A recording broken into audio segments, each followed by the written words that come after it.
Your challenge is not real estate. Your challenge is you're comfortable. You've reached a point where you now have something to lose. And so you're trading comfort for opportunity.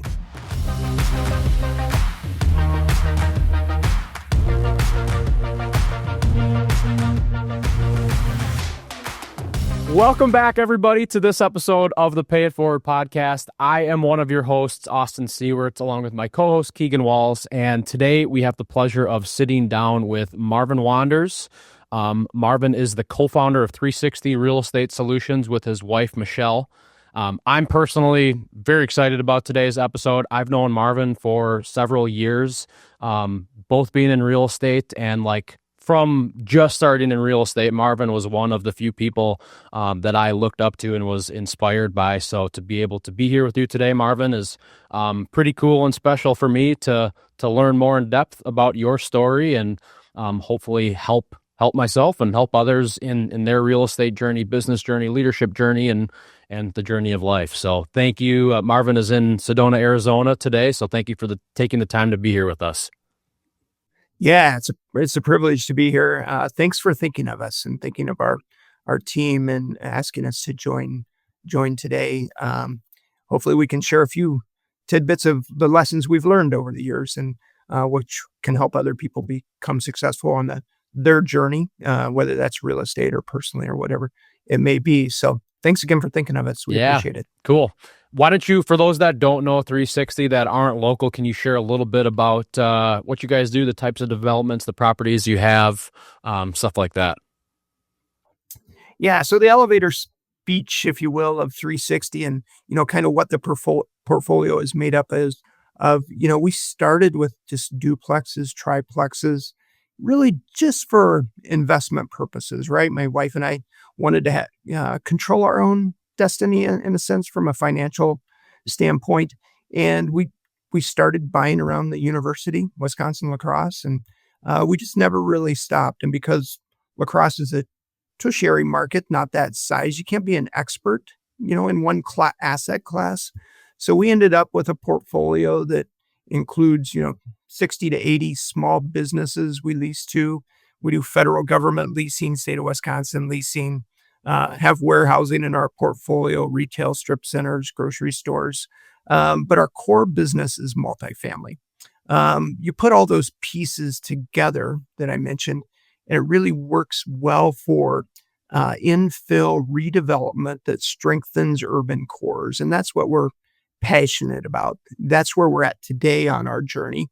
That's not where we started. Where we started from is we're going to buy some duplexes, triplexes, and control our own financial destiny. But once you get to a point where you've done that, then the business kind of morphed into more of a passion business, if you will. Awesome. Very cool. And I know I currently own some of the properties that you started out with, which is pretty cool. Pretty cool to know that. So starting off, financial freedom, kind of taking control of your destiny. Outside of that, was there an initial inspiration for you and your wife of investing in real estate or a person that inspired you to do that? So I've always been passionate about business in general and investing. My first business I was 6 years old and I started a worm farm because we lived by the Des Moines River in Iowa on the farm I grew up on, and people were fishing and I could sell worms. So I had a bathtub and I'd catch night crawlers at night. And it's then I learned about regulation, actually, because I took and painted a big 4x8 piece of plywood, put it on the state highway. And I found out, state patrol shows up at our house and says, you can't do that. And so I bought a couple weeks so I could sell my supply. I said, I'll get it down, but I can't drive. So it'll take me a little while to get it down. So I kept the sign up long enough I could get rid of my supply of worms. So I've always had a little bit of an entrepreneur spirit. My degree is actually in health education. My goal was to be a wrestling coach and be a teacher. And that was the path I was on. And, we started buying investment property and my journey changed. My wife and I talked about it and it seemed to work well. Her degree is in psychology. So, and it happens that that switch, that path changing is something that I think most of us do. And so I think that's one of the for me anyway is, you keep charting your course, but be ready and willing to change course when you find something that is that new uh, thing that you can be passionate about. I don't think most of us are on a linear course in life. It's more of an up and down the hill journey, if you will. Uh, so we get to the point where, okay, I'm contented here. This fits me extremely well. So that's how we kind of our path went with real estate. And I can tell you more about one of my favorite investments maybe in a few minutes. Yeah, tell us about it. So, back to that, that investment piece, I think it was Einstein actually said compounding interest is the eighth wonder of the world. And, something that affected those who get it, receive it, and those who don't get it, pay it. So when I was 18 years old, UWL, I bartended at night, and that's a glamorous way to say I carried kegs of beer upstairs for $2 all you could drink specials in La Crosse at the time. And in doing that, I took the money that I earned from that, and this was before the internet. And there's a thing called dividend reinvestment plans. So you literally wrote the company, and you would start a dividend reinvestment plan. The first three I started was Home Depot, ExxonMobil, Avery Dennison. I've been investing in them every day or every month since I started when I was 18 on the same day of the month. So, that's roughly 35 years of investing in Home Depot, for example. Not a lot, but the compounding effect of those investments, the discipline to do it continually, has paid really good dividends. And so I think the same is true of real estate. You need to be in the game. You need to be doing it consistently and regularly. And if you do that, the outcomes from a financial standpoint will prove the test of time. In real estate, I often say that you don't have to be good at it. You just have to be able to hang on long enough, and you're going to always look smart at the end of the day. Right. And so that habit of investing, I think, is important. Yeah, a lot of wisdom there. So did you guys have a specific strategy starting out? And like what did you, most people, I think the biggest problem is, yeah, I love the idea of investing in real estate, but how, number one. And I think at least now there's so many different ways to do it and strategies. And like, did you have a strategy starting out, or did you guys just start buying? So most of my strategies will be really simple. We just don't do complex stuff. We would look at property, we'd write offers, and when people ask me this question, say, I want to get started, how do I do it? First thing I tell them to do is go look at 50 properties. Go through and tour 50 properties. By the time you're done, you'll know what's a good deal and what's a bad deal. And then once you've done that, then start writing offers on them. And so if you look at 50, you write 10 offers, you're going to end up with one or two of those properties. And when you do, they're going to be good quality assets. And so that was our strategy. It was easier when we were starting because we didn't have anything to lose. It got harder as you went along because you actually have something to lose. But when we first started, we bought our first property. We had, I think, about $10,500 to our name, and it was $10,250 to close. So we ended up with a whopping $250 in liquidity. So we were praying that a water heater didn't go out or a furnace didn't go out.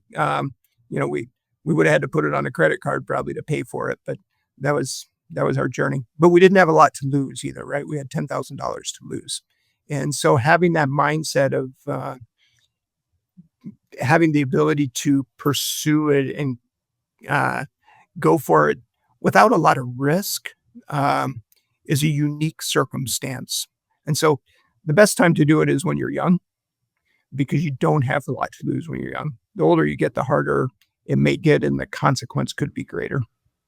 Yeah, my story is similar to that, and that's one thing I've always encouraged people to is, it's way easier to start when you don't have kids, you don't have a big mortgage payment and a house and uh, obligations and all this stuff that comes with life. Similar story to mine. My first property was a duplex that I lived in the upper, rented out the lower, 3.5% FHA loan. And I think the down payment was 6,000 and I had 7,000, right around there, right? It was like this was all of my cash for the down payment of this property. But I knew that once I moved into the property, the tenants downstairs, what they were paying was going to cover 90% of my mortgage payment. And I was essentially keeping my cost of living low, and I had no other obligations, no other debt, which I think is a key part too, to not have personal debt and other obligations at that time. So no debt, no personal debt, living in a unit that's my tenants are paying for the majority of the payment. That gives you so much flexibility and freedom to be more aggressive early on and on the next property. So I would really agree with what you said with that. And that seems a similar story to a lot of people of they're taking everything that they have for that first property, and then something clicks that they understand how it works, and the next one gets a little easier and a little easier and a little easier. So starting out, did you have a vision for did you have a vision for doing developments and what 360 could be? No, our initial piece was we were just buying assets to control our own financial destiny. And that was our goal. Then it got to the point where we, kind of seen it working, and my wife wanted to come home full time. And, we were both working full time, and I think we owned 80 rental units at the time before my wife came home. So, we made that conscious effort to take every penny we had and just continually plow it back into the business. So, and your story, and I know our story is similar, Austin, that, how we kind of got started and how we started the grind, if you will. But really, it's the ability to pay that price, to be disciplined to pay that price, making those short-term sacrifices for long-term gain. So, when we were both working full-time and we had 80 rental units, a lot of our friends were buying new houses, had 2 new cars. We were sharing a car, literally, and then I had a work car. Our car quit, and I remember my wife telling me, she said, "I don't care what we drive. I just don't want it to be gray." Well, I bought a rebuilder, and the title said silver. Silver cars are cheaper. So that's what it took. And, so that piece of it is just a choice that we get to make for those sacrifices for future rewards. And that's discipline. Some folks can do that, and some folks have a harder time doing that. You are very disciplined. You made that sacrifice. And I think that's a common thread, whether it's real estate or any other business. In that background of those entrepreneurs is that story of discipline. Mm. For you, do you think that's the biggest differentiator between the people who start investing in real estate and kind of keep going with it, making it a full-time business, and those who maybe get left behind a little bit? Maybe they really just end up, nothing wrong with it, but maybe they end up with just 1 or 2, is that trust in the process and the true belief in what the reward's going to be, right? Because like what you'd mentioned is that you have to sacrifice like the momentary gratification of, I'm going to buy the house now, I want everything now, I want the car, as opposed to you and like your wife being like, no, not only do we see what it's going to be, but was there like a moment where something happened or dots started to connect where it's like, no, I actually like trust and I believe what's happening, so that you can kind of, that it's not just a flighty hope of what could happen in the future, but something that's like, no, if we continue to do this, like this is real. I trust it. I believe it, to get you to push off the now for the reward in the future. Does that make any sense? I guess that was kind of a ramble. A philosophical way of asking that, but yeah. Yeah, that you're betting on yourself at the end of the day, and whether or not you can control your own destiny. I think it's pretty easy to understand that if you invest, you get future rewards. right? I mean, most people, if you ask them that question, they're going to say, yes, that happens. But yet we don't do what's necessary to get there. I do think that for us, or for me anyway, I don't know if there's aha moments, but there was points where, after we had 4 to 6 units that I was like, oh, this is a real machine. I can see how this comes together. And we completely sent the boat out to the ocean, right? We got away from shore and we were full gas on seeing this, and we could affect it, right? So I mentioned Home Depot earlier, and that it's an investment. That's a passive investment. It's not the same as when you can wake up in the morning and you can go paint, you can go clean, you can add a bedroom, you can change a bathroom, whatever it may be, that actually affects the income of the property. And so some people are willing to do that and others aren't. I mean, I don't. So when I was working full time and Michelle was working full time, and we had those 80 rental units, the piece that I didn't mention is I would leave on Sunday evening and I had to be in Indiana Monday morning. So I would sleep in my car at rest areas, right? Because all weekend long, I was working on rental property. I'd get home on Friday night, and the first thing I'd do is I'd change my clothes, and we were out doing maintenance and repairs on rental property all weekend long. That's a price. And, I don't know how many people are willing to pay that. You have to have the mindset that you're determined that you're going to make it through that, and you're willing to do whatever it takes. And we're willing to do that. So I don't know if that answers your question. Yeah, I think that was kind of what I was going off of, is like everybody knows it, mental knowledge, mental assent, but then the difference between that and like actual belief and really seeing it through. But like what you said, I think a lot of people believe it to be true. There's just very few who are willing to do what it takes to get there. So Marvin, how did you get past the point of, you said you guys were doing everything yourselves, and I think a lot of real estate investors get stuck here, and they are doing everything themselves, and then buying another property just becomes another job for them. And I know people personally that they don't want to buy anymore because they don't want to hire somebody to do stuff, and they don't want to do any more work themselves, and that's limiting them from being able to grow. So when were you able to make that shift, and was it hard to make that shift from doing everything yourself and having your hands in everything to delegating that responsibility to somebody else?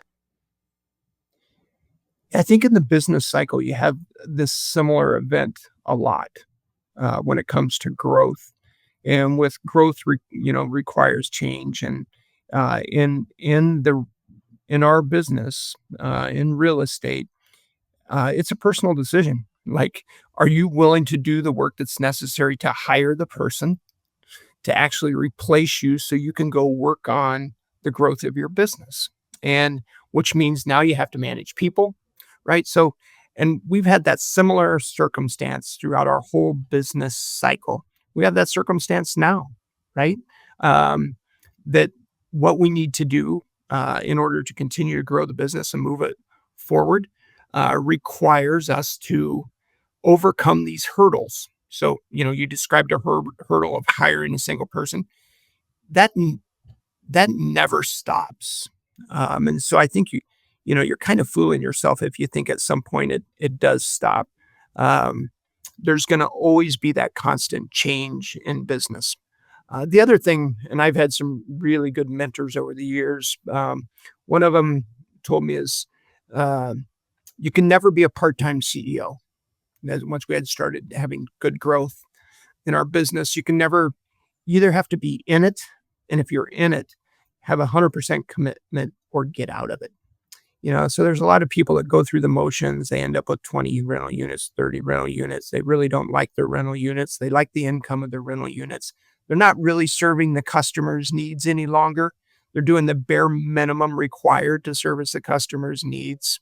From my perspective, that's a way you can operate a business, and it works.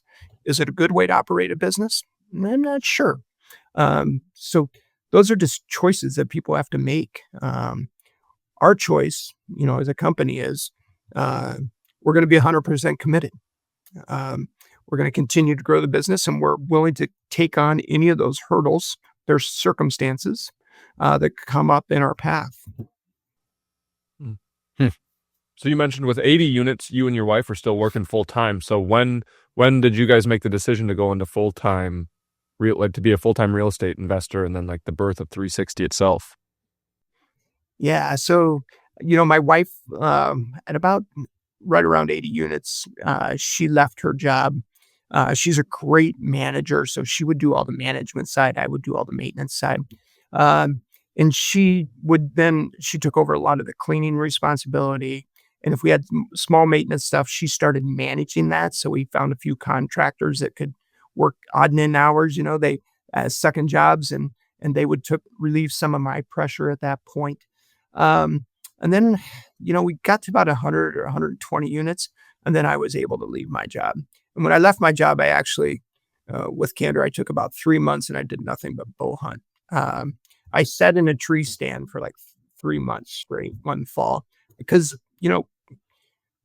we're somewhat exhausted at that point, but that's what it took to build the business in the manner we built the business. And that's how, there's probably better ways to do it than we did it. That was just our way. And that's what worked, and then I after that little sabbatical, then dove back in, refreshed, and stood on the gas. Well, there you go. It's the best way to come up with plans and how you're going to move forward is the tree stand. That's what Austin always tells me. So it is a great way to think. Yeah, absolutely. In all seriousness, we had a big conversation with Andrew Dahl on this. I stuck out to me of the importance of being still, and as business owners, of having something outside of your business that you can be still and you can think of new ideas and be grateful for what you have and be still outside of the business world. I know you're very involved with the outdoors and hiking and mountain biking. And can you talk to the importance of business owners and leaders having that escape or having a different something else other than their business to go to? Yeah. So I don't know if other people experience this or not, but for me, there came a point where a lot of times as business owners, I seen this with my dad. My dad's a farmer, 88 years old, still living on a farm. They identify with their career, and that's who they are, and that's who their identity is. And so, if my only identity is 360 Real Estate Solutions, I'm not sure that that's a good identity to have, right? And that's really hard for business owners, entrepreneurs to disconnect themselves from their business. 360 is what I do, right? That's my professional career.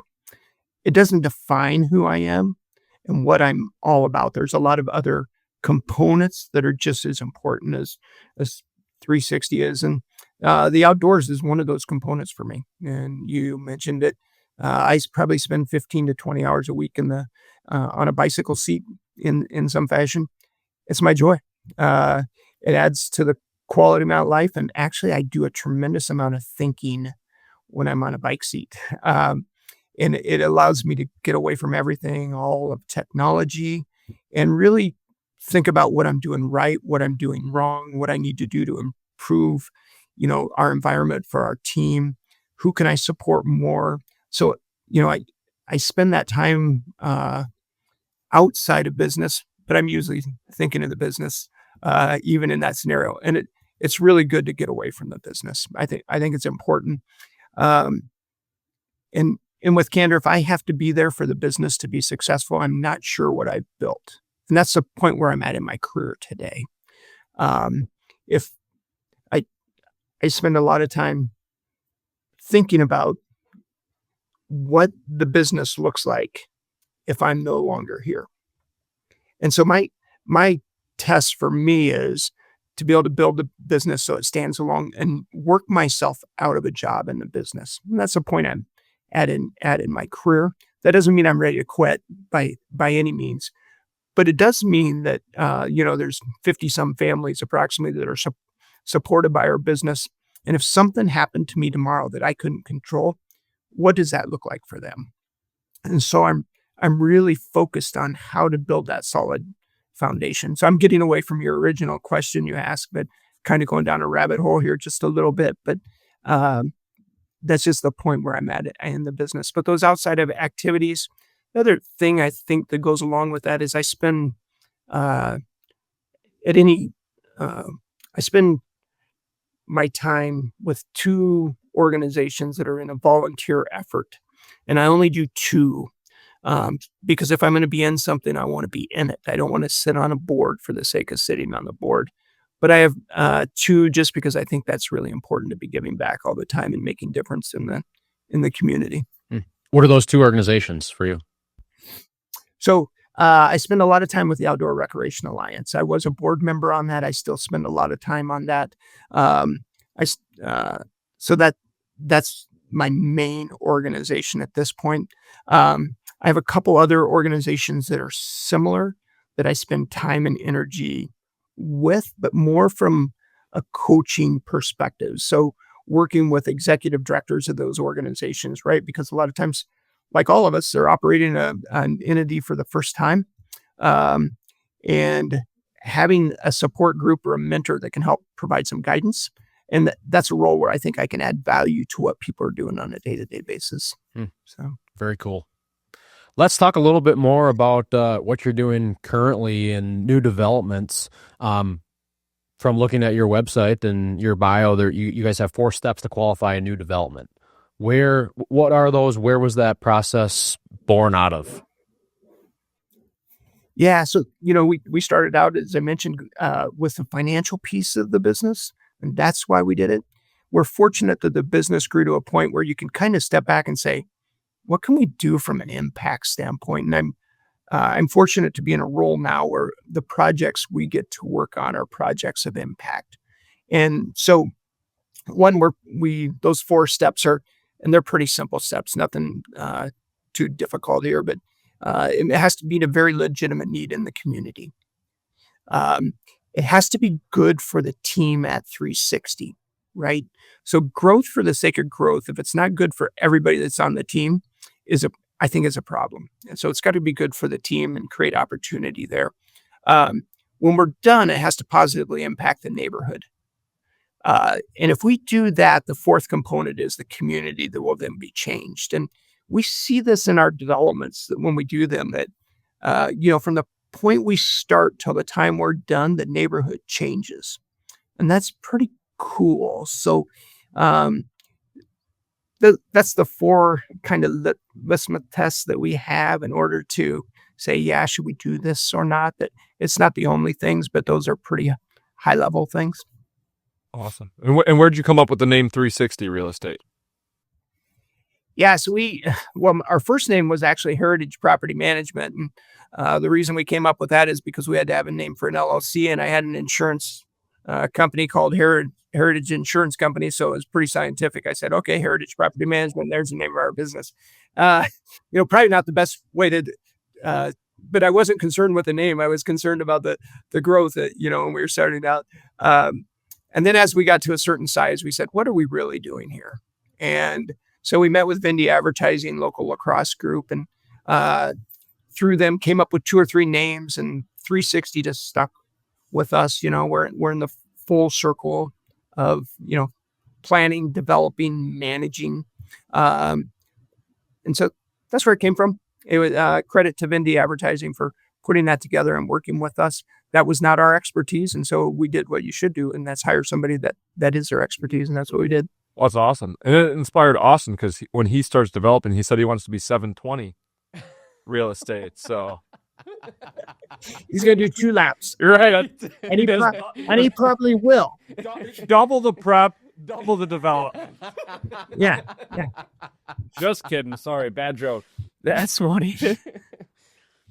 So Marvin, at what point did you need, so now you have a team sounds like 50 families that are working together with you, and starting out, you're learning how to evaluate deals, how to do maintenance, how to manage, how to do these things, the skills as an investor, hands-on on the property. But clearly now you're at the point, and you have been for a while, where your role is more so to lead your team of people that are doing those hands-on things. So when did you make that change, and like what have been some of the challenges in becoming more of that person versus the skill set of property itself? Yeah, very different skill sets.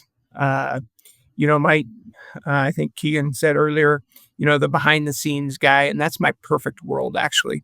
If I could sit in the basement somewhere with no windows and just do deals all day long and analyze them, I'd be happy to do that. That's my sweet spot. I think it's where I shine. The running the business, we started by working in the business, and then I don't know the exact time we had to switch from working in the business to working on the business. And now we're at the phase where we're not even working on the business. My job at this point is to work on the people who are working on the business, because the reality is a business can never outgrow the skill set and quality of character of the people that are operating the business. And so as a leader, you have to constantly be growing personally, because your business won't outgrow you. You grow, your business follows. And your people grow, the business follows. And so having that strong leadership team, being accessible to them, that's the phase that I'm at in the business today. What are some key skill sets like that you had to master in that time as far as leading people? Well, so I don't know that I've mastered them yet. I think I'm a work in progress. It's pretty easy for me to point out my weaknesses. What I do is I surround myself with people who are strong in my weaknesses, right? And so I think it's having an honest conversation of where you're at and what your skills are. And I think this is a thing that we're continuing to grow and develop at 360 from a leadership team standpoint, as we look at each individual on the team so that we know how each other operates. And also we know each other's weaknesses so we can cover the gaps. For example, I'm fortunate that our Louise Olson, who is our CFO, has been with me for 18 years. Jeremy Novak, who is director of development and leading all of our development now, and acts as our chief operating officer as well, has been with me for 19 years. So we have a good group there, and we complement each other extremely well. I'm a 10,000 foot view person. Louise is a working producer that knows every detail of our business. That's a great compliment, right? The same is true with Jeremy. We just bring different skill sets to that team. And so I'm a little bit that work in your strengths and find people that your weaknesses are their strengths. And that's when you complement each other, right? For me to work in detail all day long would be mind-numbing at some point. I'd just be like, this is no fun anymore. Put me in a room, in a basement, I'm happy. Let me go do deals. That's where I shine. And so, that just comes with building your team as you grow in a business and continuing to develop. And I don't know that there's a secret sauce. It changes all the time, and it's going to change. What we know today is not going to be the same next year, and we're going to have to change. Yeah. What were some of those at 360? What were some of those key first hires that you brought onto your team? I think our first hires were kind of by accident, without candor. And we needed to get work done. And, Jeremy, for example, and I'll use him, Jeremy has his master's degree in education. He had a roofing company, and as we hired him to do some roofs, and he started doing some other things for us on the properties. I'm like, what are you doing? You're too talented to be a roofer. And he is. He's extremely talented, and most importantly, made of the right stuff, right? I mean, everything that matters most, he's got. And so, some of that is just surely by accident, and the method and the manner we grew the business. Now we actually have an HR person, and we actually do legitimate hire. And for me, it was as I throw my arm around them and say, hey, let's go do this together. And they ended up being employees and stuck around for a long time. Awesome. Well, staying on the topic of change over the last few years, especially in real estate, we've seen some crazy stuff, right? The low interest rates, supply chain, COVID, just everything that's been going on with real estate in the last 5 years. What were some things that you've done to be able to overcome and get through what was a very challenging season for a lot of people, especially in real estate? So, well, there's a couple different pieces to that. I think the hardest thing or the most challenging thing is always internal as an individual, right? I can remember it very clearly. I called John Young one day and I said to him, I said, John, I'm having trouble growing the business right now. I'm just not, we're not finding deals. The deals are not good deals. And he looked at me and, if you know John, John has sold every piece of real estate in La Crosse 3 times throughout his career and knows every piece of real estate, and great guy. And he said, your challenge is not real estate. Your challenge is you're comfortable. You've reached a point where you now have something to lose. And so you're trading comfort for opportunity, is in essence what he was saying. And it was like a big sledgehammer because he was exactly right. And I've referred to that several times throughout my career. Is it a market related issue we're having, or is it me personally being comfortable, not taking the risk because of the downside of risk, things that when we were growing the business initially were not the same because we didn't have anything to lose. When you have something to lose, you do become comfortable. And I try very diligently and it's hard, but to put that aside and do what needs to be done. And that may be doing the hard thing, right? And so I think that's the biggest challenge. The other challenge is market conditions.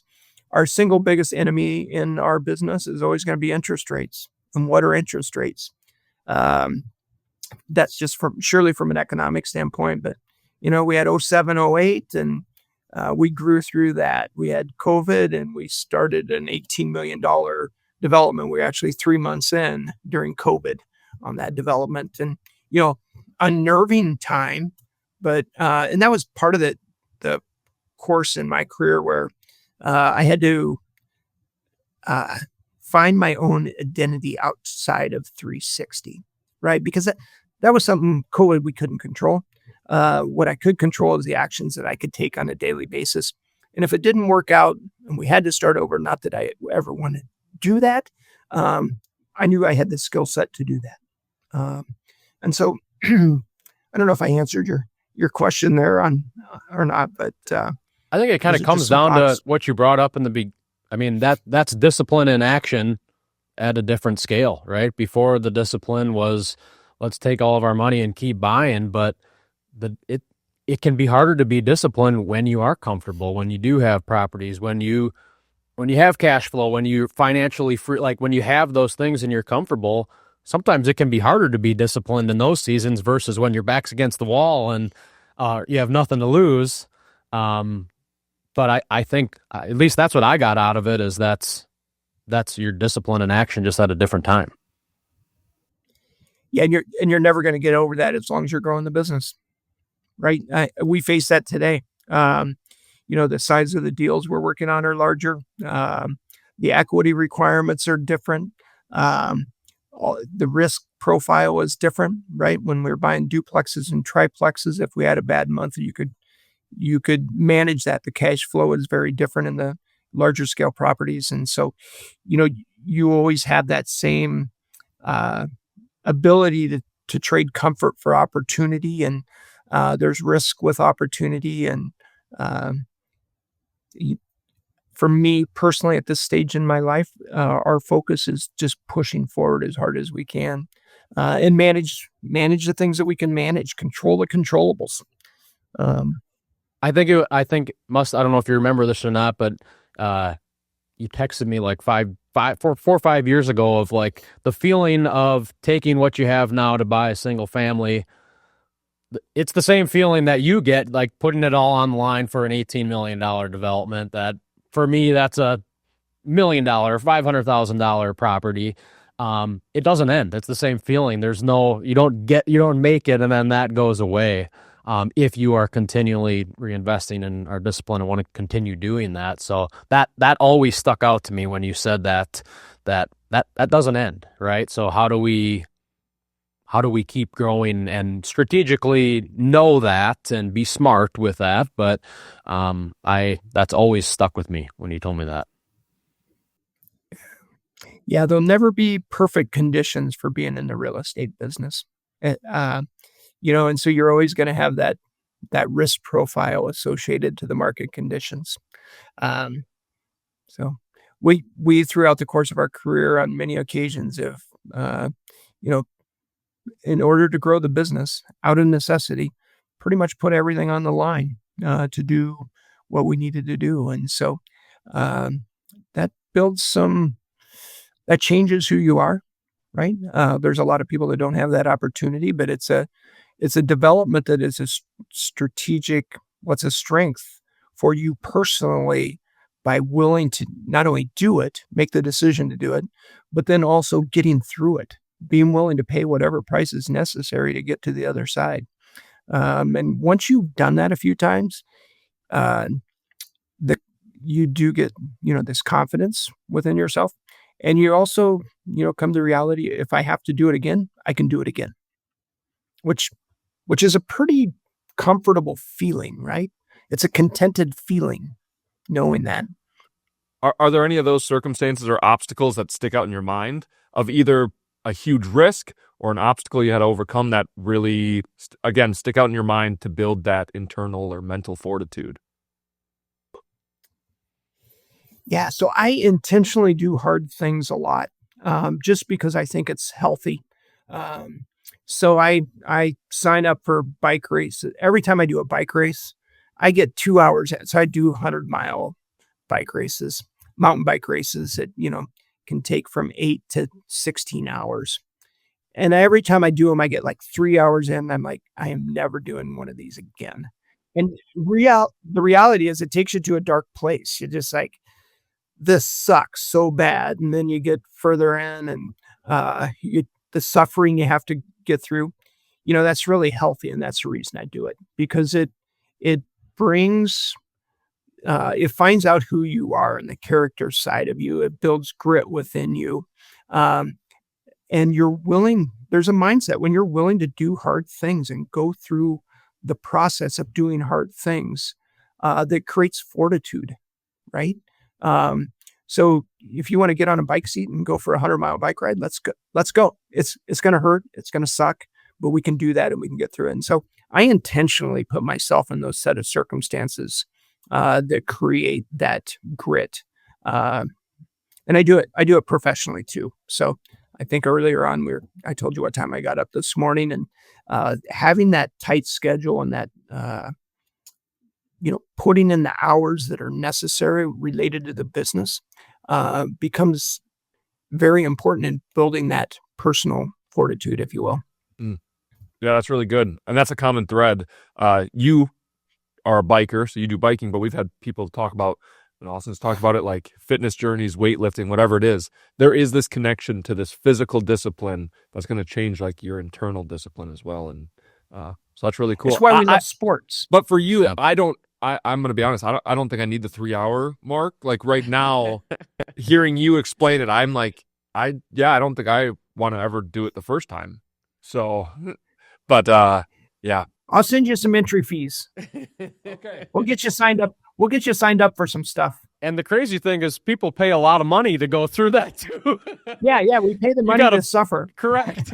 Props to you. I mean, I just drive up Grand Bands and I look over to that person that's biking up this hill that my van's barely making it up.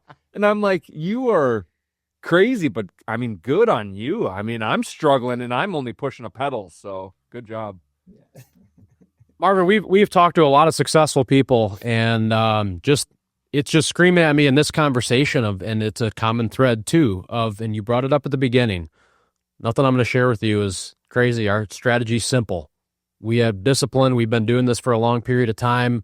If you do it for a long enough period of time, you're going to look good doing it.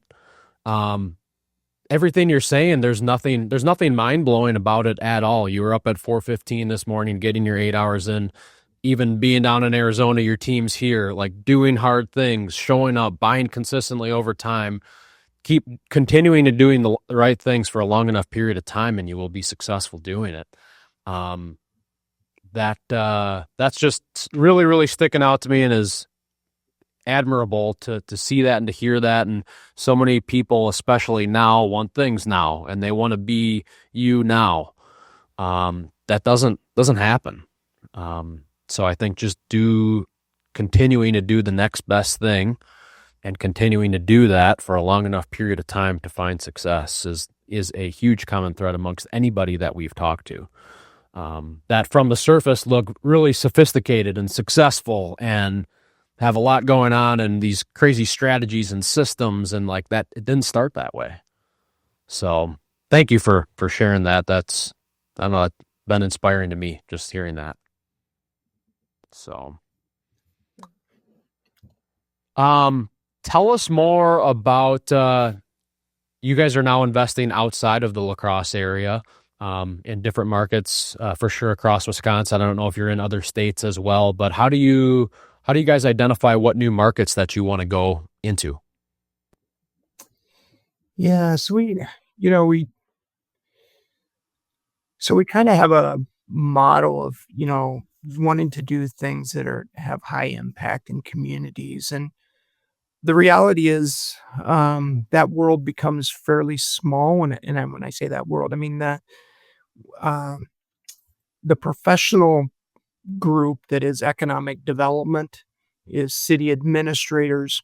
That's a relatively small group of people. And so, we've been fortunate. Our team has done good work, is focused on the right priorities, the things that matter most in life.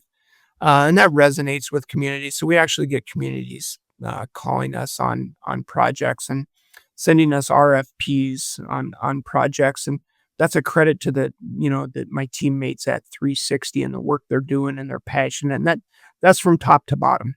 That the people that matter most in the organization are the people that are out in the field doing the heavy lifting of taking care of the customers on a day-to-day basis. And, so it's those folks that actually put together the launching pad to let us do new projects in new communities. And so we do have some communities that we like. We look for professional leadership at the community level, meaning a city administrator. The process of running a municipality without professional skill development and history of doing that, I think, is an unrealistic expectation. So, for example, most communities, if they don't have a professional administrator, we're not going in, right? There's just too much risk associated with not having professional leadership for us as a development company, right? Because we're allocating capital to this community. And if we don't know what the consistency is and what it's going to look like in a few years, that's a problem for us. So that's one of the keys. The other piece is we look at where those growth opportunities are. And again, we spend a lot of time in smaller markets than larger markets. There's a lot of small markets that all markets have a housing shortage right now. We're roughly 5 or 6 million housing units short in the United States.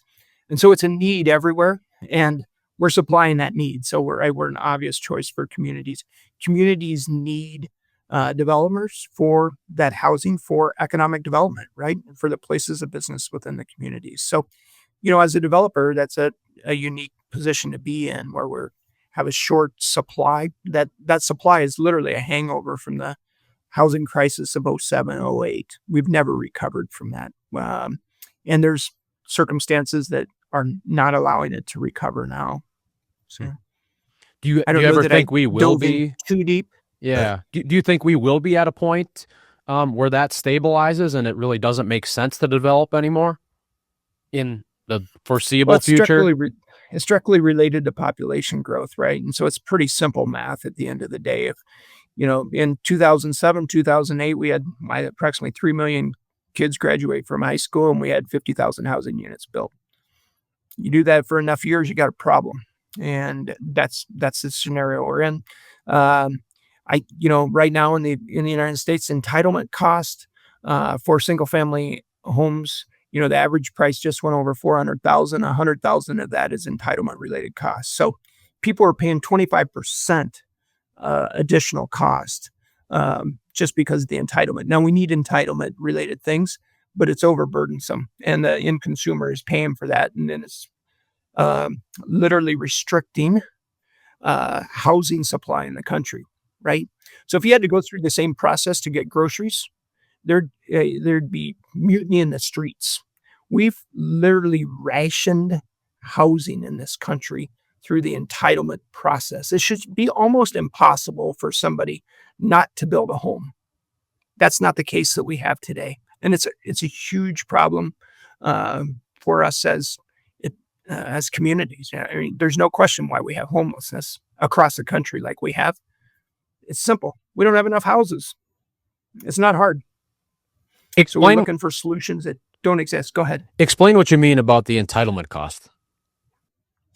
Yeah, so the entitlement cost is all of the regulatory cost it does from start to finish to do a project, whether that's a single family house or a 200 unit multifamily property. So in single family houses, it's about 24% is the entitlement cost. Now we need some entitlements, safety regulations, things like that. A lot of the entitlement, though, is actually restrictive in nature, right? And so in multifamily, that cost is actually greater. So you're talking, permits, licenses, additional R value of insulation or sprinkler system, like additional requirements, safety requirements and stuff like that above and beyond? Or are you just talking about like permits and licenses and stuff like that? No, it's all from start to finish. It's all, if you lump all the regulatory costs together, what does that number equal? Right. So, and so, folks who study this put these together, and this is how they come up with a formula. And so I'm boiling it down to big picture this is the lump sum total of what that cost is. But if you take the average cost of a house from 400,000 down to 325, 350, how many more people could actually afford a home? Right. And so we're driving housing costs through that high cost of entitlement. Right. The cost of a 2x4 is what it is. The cost of interest is what it is. The cost of labor is what it is. Right. That's all built in. The bureaucracy side of things needs to become more in line. And then there's also the, not in my backyard component. We never do a development where we don't have not in my backyard. Nobody wants it. Yeah. I learned something new there. Can you tell us a little bit more? I don't know if you've been in partnerships in real estate or not, but that's a hot topic for a lot of people too, of partnering with somebody to do a deal. I know people that are like Logan Rankin was on, and he prides himself in never partnering with people. And we have other people that partner with anybody and everybody that brings them a deal. Can you talk about what makes a good partnership and what doesn't, and if that's something that you would recommend for a newer real estate investor? Good people. Fundamentally, good people, right? You're better off being in a bad business with great people than a great business with horrible people. So we do have partnerships and we have investors on some of our projects, not all of them. And, they're quality people. Life is too short to have an arduous partnership. And so from our perspective, when it comes to partnerships and how we do developments today, our partners tend to be high net worth individuals that want to get capital placed with a fair long-term yield, and they know and understand the value of real estate. What they don't want to do is do the entitlement work, do the development, and do the long-term management. And so that's what we do. And so it's a perfect relationship, but we don't advertise that we have investors. We get calls from people, and some of them we build relationships and some we don't. But fundamentally, people that are good, solid people in a partnership, the partnership for the most part will be fine. And I've been fortunate, to work with people throughout the years that are really, at the end of the day, made of the right stuff and will do the right thing no matter what. And so that's who we look for in partners, and I think that's who we try to be as a partner. What about like roles and responsibilities of partners? I think does that play a role in it as well, outside of their character as a person? The roles and responsibilities of that partnership, how much does that matter? So we're a little bit different in the standpoint that we do all the real estate stuff. So if you're a partner with us, you're basically writing a check. And then we're writing a check too, and our money's in the deal together, right? And on the exact same terms and conditions. And so, for investors that have their role is extremely limited. They get a quarterly report. They get distribution checks. It's a really simple process for them. We do all the heavy lifting, and that's just a function of how we built the business. So, we're fully integrated. We actually have a construction company too that folks don't know too much about, but we're their only customer, so they don't have to advertise, and that's why people don't know too much about them. But that group that's doing the building, so that's allowed us to be fully integrated and control everything pretty much from start to finish and manage it long term. We also have an asset management company that is really the voice of the investors. And so that group is in place long term to take care of those assets. And then if there's sale of the assets, they take care of it as well. But they really represent the investors. I have a hat in kind of all of those pieces of our business. I'm an investor, own the management company, asset management company, in the construction company, all of those pieces of the business. That so that's kind of on a larger scale now for an average size real estate investor. What are some of those key people that they should have in their corner as an everyday real estate investor? Well, a good accounting firm. Don't be penny wise and dollar foolish when it comes to your accounting firm. And then a good attorney and a business attorney. I've been fortunate.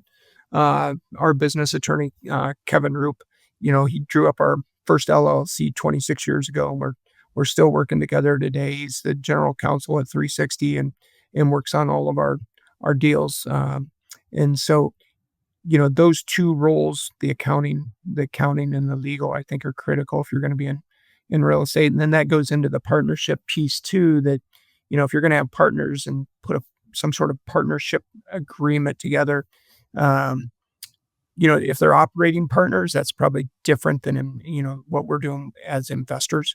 And I've seen partnerships that work really well. I think that the key, though, is just that open, honest, candid discussion to make sure that where you want to go to is the same. And having those discussions early on so that relationship is healthy. Okay, you got anything? Yeah, I would just say maybe for the new person starting out in real estate or wanting to become an investor, what are some key resources or things that they should look at when just getting started to learn the right way to do it?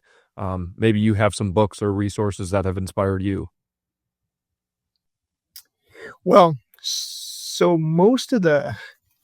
that's a hard question. Because there's so much resource coming at us all the time. With technology, you can get on and you can learn pretty much anything online. Doesn't always mean it's true and it's accurate, or that it's good advice. So how do you find that good advice? And I think Austin has done a nice job of building relationships with mentors that have already been down that path, right? People that have done what you want to do can tell you what needs to be done. And so don't be afraid to reach out. Most people that have built something, like to share what they built and are more than happy to share their wisdom and be a mentor. I think that's a very natural process. So most of my books are actually not on real estate. Most of the books I read are on personal growth. We actually have at 360, we have a library of books. We have a top 10 list of books, and they're all personal growth books. They have nothing to do with real estate. We can teach the skills of real estate. That's not overly difficult. The hard part in life is, developing those personal skills and, growing as an individual.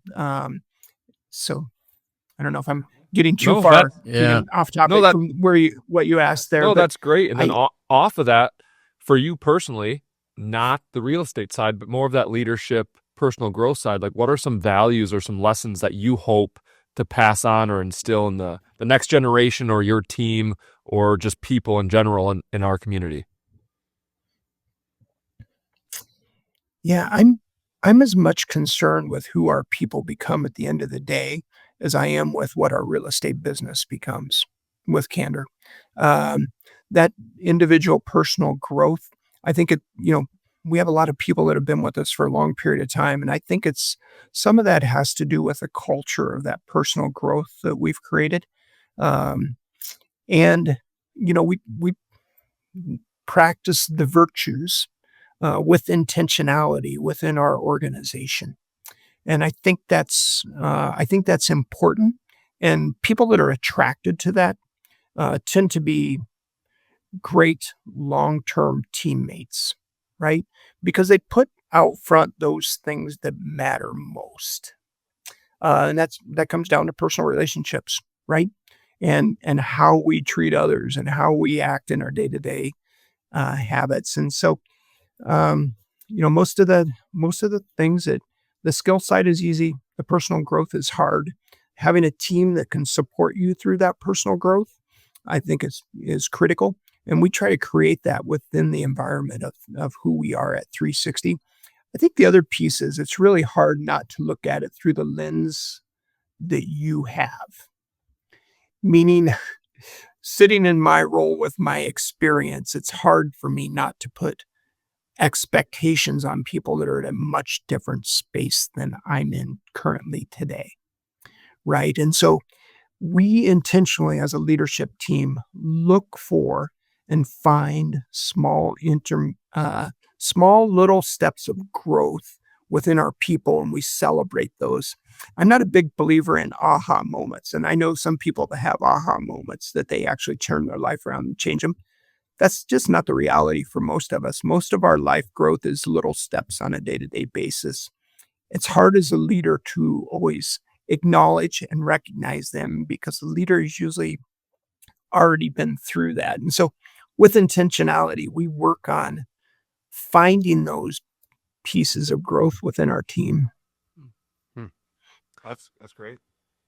Well, I again, Marvin, appreciate you taking the time. You mentioned people being a mentor to you. You've certainly been one to me, and everything you've shared here today, I know is going to help inspire others that are interested in real estate. And everybody knows 360 in La Crosse. I don't think many people get to know your story, or maybe people think it was an overnight success.